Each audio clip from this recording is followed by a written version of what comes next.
Hello everyone, welcome to my channel Sri Navy Studies. இன்னைக்கு நம்ம federalism சாப்டரில் third video, அதாவது என்ன டாபிக் பார்க்க போகிறோம்னா what makes India a Federal country அப்படிங்கிற டாபிக் வந்து பார்க்கலாம். சரியா? இப்போ வந்துட்டு நம்ம கான்ஸ்டிடியூஷன் இருக்குது பார்த்தீங்களா, நம்மளோட சட்டம். அதுபடி வந்துட்டு என்னென்னா யூஸ்வலாக வந்துட்டு நம்மளுக்கு ரெண்டு லெவல் ஆஃப் கவர்மெண்ட் தான் இருக்குது. ஒன்று சென்ட்ரல் கவர்மெண்ட், இன்னொன்று ஸ்டேட் கவர்மெண்ட். ஓகேங்களா? அதுக்கப்புறம் கொஞ்சம் வருடங்களுக்கு அப்புறம் தான் என்ன ஆச்சுன்னா தேர்ட் லெவல் ஆஃப் கவர்மெண்ட் வந்தது. அந்த தேர்ட் லெவல் ஆஃப் கவர்மெண்ட் தான் என்ன அப்படின்னா பஞ்சாயத், அப்புறம் முனிசிபாலிட்டி கவர்மெண்ட், அதாவது லோக்கல் கவர்மெண்ட் அப்படின்னு சொல்கிறோமா, அதுதான் வந்துட்டு இந்த தேர்ட் லெவல் ஆஃப் கவர்மெண்ட் வந்தது. ஓகேங்களா? அதாவது கான்ஸ்டிடியூஷன் ஃப்ரேம் பண்ண கொஞ்சம் வருஷங்களுக்கு கழிச்சு இப்போ three fold distribution of legislative powers. ஓகேங்களா? அதாவது நம்ம கான்ஸ்டிடியூஷனில் டிஸ்ட்ரிபியூட் பண்ண பவரை வந்து டிஸ்ட்ரிபியூட் பண்ணுறதுல வந்துட்டு மொத்தம் 3 லிஸ்ட் இருக்குது. 3 சப்ஜெக்ட் படி வந்துட்டு என்ன பண்ணுறாங்கன்னா பவரை வந்து டிஸ்ட்ரிபியூட் பண்ணுறாங்க. யார் யாருக்கு படினா central government, state government, local கவர்மெண்ட்க்கு வந்துட்டு என்னென்னா 3 விதமான அந்த ஒரு அடிப்படைகள் வச்சு பவர் வந்துட்டு கொடுக்குறாங்க. ஓகேங்களா? ஃபஸ்ட்டு வந்து என்னென்னா யூனியன் லிஸ்ட். யூனியன் லிஸ்ட்டில் வந்துட்டு என்னென்னா யூனியன் கவர்மெண்ட் மட்டும்தான் வந்துட்டு லாஸ் எல்லாம் மேக் பண்ண முடியும். இந்த இதில் இருக்கிற எல்லா சப்ஜெக்ட்ஸ்க்குமே, அதாவது இந்த யூனியன் லிஸ்ட்டுக்கு கீழே வர்ற எல்லா சப்ஜெக்ட்ஸ்லேயும் யூனியன் கவர்மெண்ட்னால் மட்டும்தான் வந்துட்டு முடிவெடுக்க முடியும். யூனியன் கவர்மெண்ட்னால் சென்ட்ரல் கவர்மெண்ட். சரிங்களா? சென்ட்ரல் கவர்மெண்ட் மட்டும்தான் முடிவெடுக்க முடியும். இந்த யூனியன் லிஸ்ட்டில் மொத்தம் 97 சப்ஜெக்ட்ஸ் இருக்குது. இது உங்கள் புக்கில் இல்லை, நான் எக்ஸ்ட்ரா பாயிண்ட் தரேன். சரிங்களா? 97 சப்ஜெக்ட் இருக்குது. ஓகேங்களா? இந்த யூனியன் லிஸ்ட்டில் என்னென்ன சப்ஜெக்ட்ஸ் வருது, அதாவது கொஞ்சம் இம்பார்ட்டண்டான சப்ஜெக்ட்ஸ் என்னென்ன அப்படின்னா defence, foreign affairs, banking, communication, currency, இது எல்லாமே வந்துட்டு என்னென்னா யூனியன் லிஸ்ட்டில் வருது. அதாவது சென்ட்ரல் கவர்மெண்ட் கண்ட்ரோலில் இந்த சப்ஜெக்ட்ஸ்லாம் இருக்குது.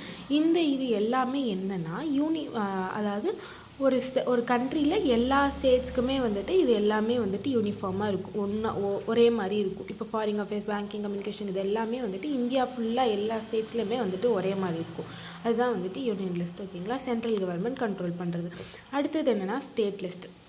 ஸ்டேட் லிஸ்ட் என்னென்னா ஸ்டேட் கவர்மெண்ட் மட்டும்தான் வந்துட்டு கண்ட்ரோல் பண்ண முடியும். அதாவது அதில் இருக்கிற சப்ஜெக்ட்ஸை வந்துட்டு ஸ்டேட் கவர்மெண்ட் மட்டும்தான் வந்துட்டு ரைட்ஸ் இருக்குது அதெல்லாம் கண்ட்ரோல் பண்ணுறதுக்கு. இல்லை மொத்தம் வந்து 66 சப்ஜெக்ட்ஸ் இருக்குது. ஓகேங்களா?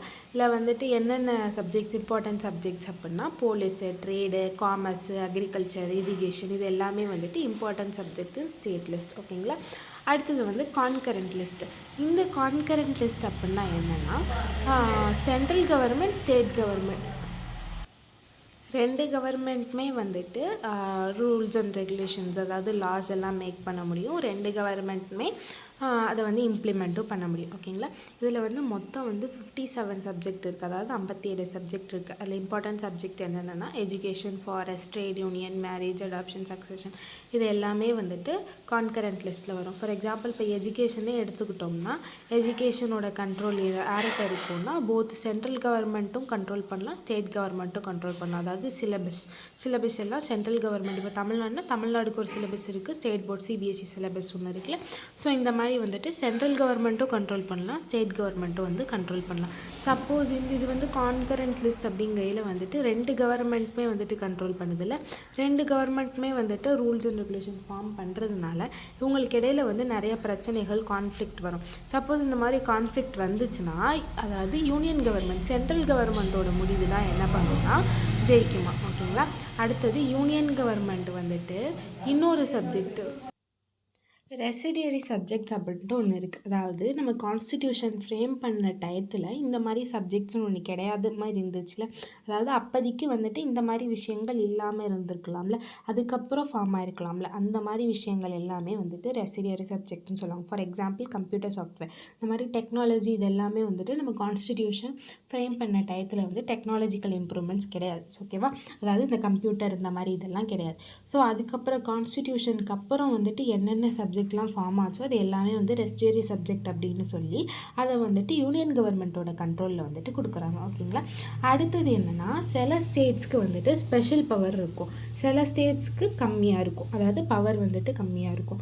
அப்போ ஸ்பெஷல் பவர் இருக்கிற ஸ்டேட்டோட ஃபார் எக்ஸாம்பிள் என்னென்னா இப்போ ஜம்மு அண்ட் காஷ்மீருக்கு என்னென்னா அதுக்குன்னு தனியாக ஒரு கான்ஸ்டிடியூஷன் இருக்குது, அதுக்குன்னு தனியாக ஒரு சட்டங்கள் இருக்குது.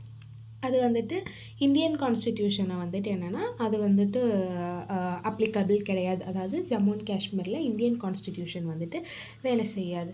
அது மட்டும் இல்லாமல் ஸ்டேட் அவங்க அந்த ஜம்மு அண்ட் காஷ்மீர் அவங்களுக்குன்னு தனியாக இருக்க கான்ஸ்டிடியூஷன் மட்டும்தான் வந்துட்டு அவங்க வந்து யூஸ் பண்ணுவாங்களா. ஓகேங்களா.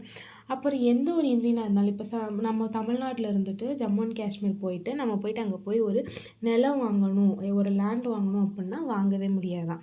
ஏன்னா வந்துட்டு அங்கே ஜம்மு அண்ட் காஷ்மீரில் பிறந்து வளர்ந்தாங்கல்ல, அவங்களால மட்டும்தான் வந்துட்டு அங்கே இருக்கிற ஏரியாவில் எதாக இருந்தாலும் வீடோ நிலமோ வந்துட்டு வாங்க முடியுமா. ஓகேங்களா. லிட்டில் பவர், அதாவது ஒரு சில இதுக்கு வந்துட்டு லிட்டில் பவர், கம்மியான பவர் இருக்கும்ல, அதுதான் என்னென்னு சொல்கிறாங்கன்னா யூனியன் டெரிட்டரிஸ் அப்படின்ட்டு சொல்கிறாங்க.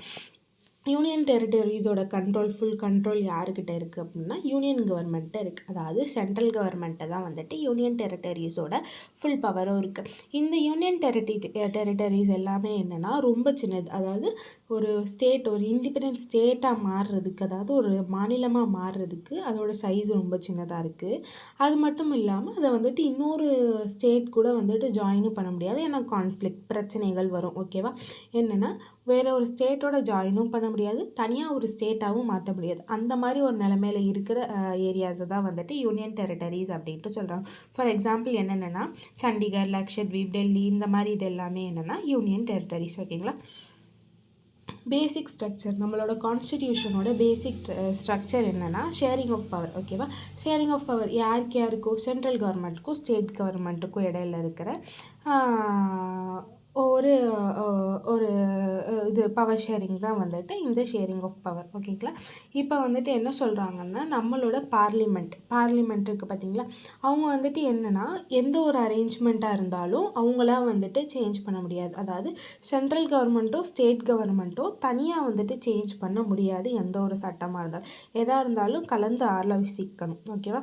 இப்போ ஏதாவது ஒரு சேஞ்ச் நம்மளோட கான்ஸ்டிடியூஷனில் ஏதாவது ஒரு சேஞ்ச் கொண்டு வரணும்னா அந்த ஒரு சேஞ்ச்க்கான பில் வந்துட்டு போத் ஹவுசஸ், அதாவது லோக்சபா, ராஜ்யசபா ரெண்டுலேயுமே பாஸ் பண்ணணும். ரெண்டுலேயும் பாஸ் பண்ணி 2/3 ஆஃப் மெஜாரிட்டி, அதாவது 2/3 2/3 ஆஃப் மெஜாரிட்டி வந்து அதிகம் கிடச்சிச்சின்னா அந்த பில்லை வந்துட்டு பாஸ் பண்ணலாம். சப்போஸ் அப்படி கிடைக்கலன்னா அதை வந்து பாஸ் பண்ண முடியாது. அது மட்டும் இல்லாமல் அந்த ஒரு பில்லை பாஸ் பண்ணணும் அப்படின்னா இந்தியாவில் இருக்க ஸ்டேட்ஸில் பாதி ஸ்டேட்ஸ் வந்துட்டு அந்த பில்லுக்கு வந்துட்டு ஓகே அப்படிங்கிற மாதிரி அதுக்கு வந்து சப்போர்ட் பண்ணுச்சுன்னா அப்படி பாஸ் பண்ணலாம். சப்போஸ் அப்படி வந்து இந்த மாதிரி ஹாஃப் ஆஃப் தி ஸ்டேட்ஸ் வந்து சப்போர்ட் பண்ணலை அப்படின்னா வந்துட்டு அந்த பில்லை வந்து பாஸ் பண்ண முடியாது அப்படிங்கிற மாதிரி சொல்கிறாங்க. ஓகேங்களா. அடுத்தது வந்து நம்ம ஜுடிஷியரி, அதாவது நம்மளோட கோர்ட் தான் வந்துட்டு ஜுடிஷியரி அப்படின்னு சொல்லுவாங்க. ஜுடிஷியரி என்னென்னா எந்த ஒரு கான்ஸ்டிடியூஷனல் ப்ரொவிஷன், ஏதாவது ஒரு rules and laws and regulation இந்த மாதிரி பாஸ் பண்ணுறாங்கன்னா அதோட இம்ப்ளிமெண்டேஷனை வந்துட்டு, அதாவது அதை வந்துட்டு கொண்டு வர்றதுக்கு, அந்த ஒரு ரூல்ஸ் அண்ட் ரெகுலேஷன் கொண்டு வர்றதை வந்துட்டு யார் கண்ட்ரோலில் இருக்கும் அப்படின்னா ஜுடிஷியரி, கோர்ட்டோட கண்ட்ரோலில் தான் இருக்குமா.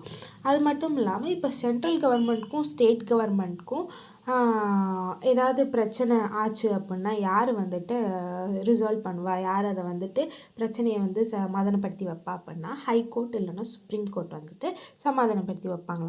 அது மட்டும் இல்லாமல் நம்ம சென்ட்ரல் கவர்மெண்ட்டுக்கும் ஸ்டேட் கவர்மெண்ட்டுக்கும் என்னென்னா டேக்ஸ் லெவி பண்ணுறதுக்கு அனுமதி இருக்குது, ரைட்ஸ் இருக்குது. அதாவது எதுக்கு டேக்ஸ் லெவி பண்ணுறாங்க அப்படின்னா ரிசோர்ஸஸ் வந்துட்டு இன்க்ரீஸ் பண்ணுறது. இப்போ ஒரு கவர்மெண்ட் ரன் பண்ணோம்னா உங்களுக்கு வந்துட்டு ஃபினான்ஷியல் சப்போர்ட் தேவை தானே.